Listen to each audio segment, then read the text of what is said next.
BPL এর রাজশাহীকে নিয়ে অনেকে কিন্তু কমেন্ট করছেন যে ভাই রাজশাহীর আসলে নিউজ কি, রাজশাহীর বিষয়ে কোনো নিউজ নাই, খবর নাই, কোনো কিছু নাই।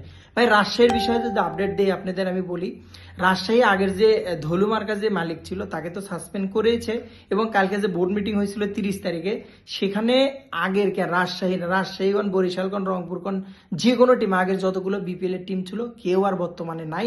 5 বছর মেয়াদী চুক্তিতে কোনো টিম কেউ যদি নেয় ম্যানেজমেন্ট, তাকে কিন্তু বিপিএল যারা বিসিবিতে আছে তারা কিন্তু দায়িত্ব দেবে, 5 বছরের জন্য মেয়াদে নিতে হবে। তো সেক্ষেত্রে বিদেশি কোম্পানিও যদি আসে তাদের ক্ষেত্রেও সেম কথা, সেই ইস্যুটাই কিন্তু কালকে ক্রিয়েট হয়েছে। রাজশাহী থেকে আগের যে দল বাতিল করা হয়েছে, অন্যান্য দলগুলো তাও সিলেট থেকে বলেন আপনি, চিটাগং থেকে বলেন, অন্যান্য দলগুলো তাও মালিকেরা প্রস্তাব দিয়েছে বিপিএল নেওয়ার জন্য। রাজশাহীর বিষয়ে ওই যে সাসপেন্ড হয়েছে, এখন পর্যন্ত রাজশাহী এরিয়ার থেকে বা বিভাগ থেকে কোনো একটা কোম্পানি বলেন, মানুষ বলেন, লোক বলেন, কেউ এখন পর্যন্ত অ্যাপ্লিকেশন করে নাই যে তারা বিপিএল এর টিম নেবে বা দল নেবে, পরিচালনা করবে। এখন পর্যন্ত কেউ করে নাই, সময় খুব কম, হয়তো বা 1 সপ্তাহের মতো আর আছে। অলরেডি কিন্তু অনেকগুলো কোম্পানির অ্যাপ্লিকেশন পড়েছে, বাট রাজশাহী নিয়ে কেউ কিছু বলে নাই।